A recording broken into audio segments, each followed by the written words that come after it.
L'équipe de football féminine du Nigeria, connue sous le nom des Super Falcons, ont remporté la Coupe d'Afrique des Nations féminines au Cameroun. Et cette victoire, qui aurait dû mettre un sourire sur leur visage, les a plutôt opposées à la Fédération du football concernant le paiement de leurs indemnités et primes.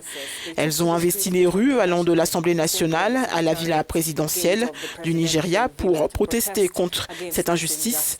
Depuis, une bonne nouvelle est arrivée pour l'équipe puisque le président Muhammadu Buhari a ordonné le paiement immédiat de leurs indemnités.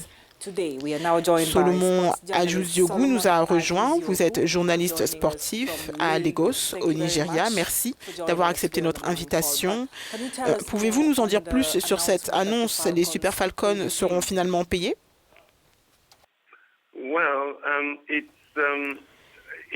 Eh bien, il s'agit pour le moment d'une assurance verbale qu'elles seront payées, mais je ne prends rien de tout cela au sérieux tant que le paiement n'est pas effectif. Cela reviendrait à dire que la présidence n'était pas au courant avant que les joueuses protestent à Abuja pour être payées. Pour le moment, il s'agit juste d'une promesse, une parole donnée. Avant que cette promesse ne se concrétise, je ne peux rien dire à ce sujet.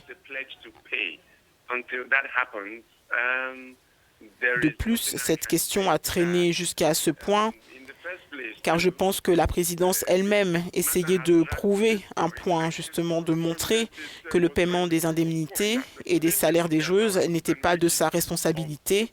Clairement, cela relève de la Fédération nigériane de football.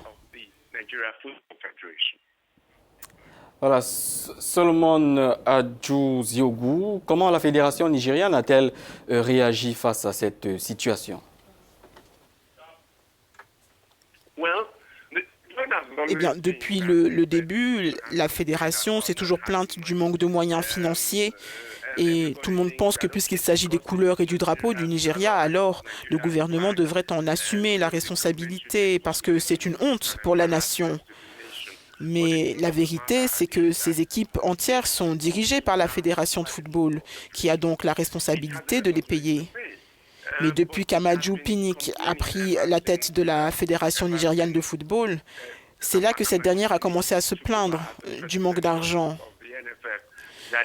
Cela étant, si elle n'a pas d'argent, alors nous devrions lui en donner. Les équipes nationales sont les plus grandes marques de football dans ce pays et d'imaginer qu'avec toutes les subventions, avec tout l'argent que la Fédération de football reçoit de la FIFA, les parrainages, les droits de diffusion, elle continue à se plaindre du manque d'argent, alors là, cela devient vraiment problématique. Le cœur du problème, c'est que la Fédération n'a pas d'argent ou qu'ils continuent à dire qu'ils n'en ont pas. Je ne pense pas que beaucoup de Nigérians croient réellement à cette histoire.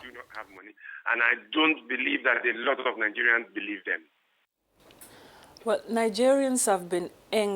ministre du Sport a provoqué la colère des Nigérians en disant que le gouvernement n'était pas convaincu du succès de l'équipe dans cette compétition.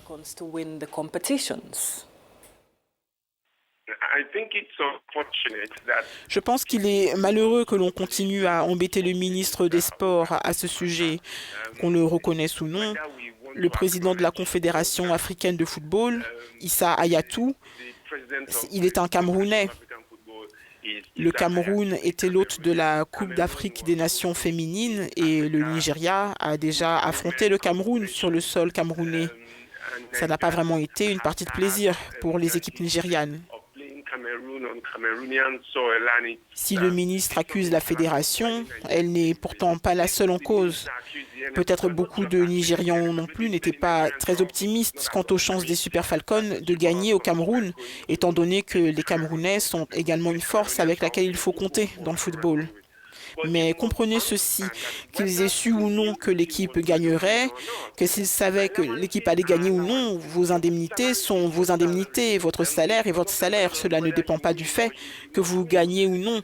Vous obtenez des primes à la victoire si vous gagnez, mais vos indemnités pour un travail, vos allocations pour participation à une compétition, vos indemnités pour jouer dans l'équipe nationale, tout ça c'est votre salaire qui doit vous être payé. Les fonctionnaires de la fédération reçoivent leur salaire mensuel, ils ont aussi sûrement des bonus. Alors pourquoi est-ce que les joueuses, elles, ne recevraient-elles pas leur argent? Voilà, vous l'avez suivi là à l'instant, c'était Solomon Adjou-Ziogu. Je rappelle qu'il est journaliste sportif à Lagos au Nigeria.